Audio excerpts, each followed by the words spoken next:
Final work out வந்தாச்சு. வீடு மட்டும் க்ளீன் பண்ணால் போதும். அதனால் டேவை வந்து இன்றைக்கி 5:30க்குலாம் ஸ்டார்ட் பண்ணியாச்சு.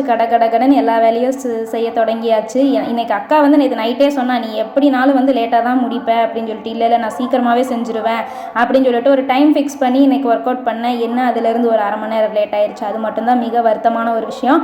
அதுவும் இல்லாமல் அதுக்கப்புறம் எந்த வேலையும் இல்லை எனக்கு. ஏன்னா வெளியில் போகிறதா பிளான் இருந்துச்சு, அதுவும் கேன்சல் ஆக போகுதுன்னு நினைக்கிறேன். அதனால் சரி பொறுமையாகவே செஞ்சுக்கோ அப்படின்னு சொல்லிட்டு பொறுமையாகவே செஞ்சாச்சு. அதுக்கப்புறம் என்ன தூங்கி எழுந்திருக்க வேண்டியதான். ஒரு டீப் ஸ்லீப்க்கு அப்புறமா தான் இந்த ஒர்க் அவுட்லாம் பார்த்தேன். இதுக்கே ஈவினிங் ஆயிடுச்சு. ஈவினிங் போல் ஒரு டம்ளர் பால், லைட்டாக ஒரு ஸ்நாக்ஸ் மட்டும் எடுத்துக்கிட்டு அதுக்கப்புறம் டேரெக்டாக நைட்டு டிஃபன். நான் மட்டும் தனியாக இருக்கனால வயிற்றுக்கு ஏதோ பத்தாத மாதிரியே ஒரு ஃபீலிங் வேறு. ஏன்னா நெட்டும் தீர்ந்து போச்சா, சரி என்ன பண்ணுறது அப்படின்னு சொல்லி போட்டு நைட்டு மட்டும் எனக்கு அளவாக ஒரு ஆஃப் பாயில் ஒரு முட்டை தோசை, ஒரு தோசை போட்டுக்கிட்டேன்.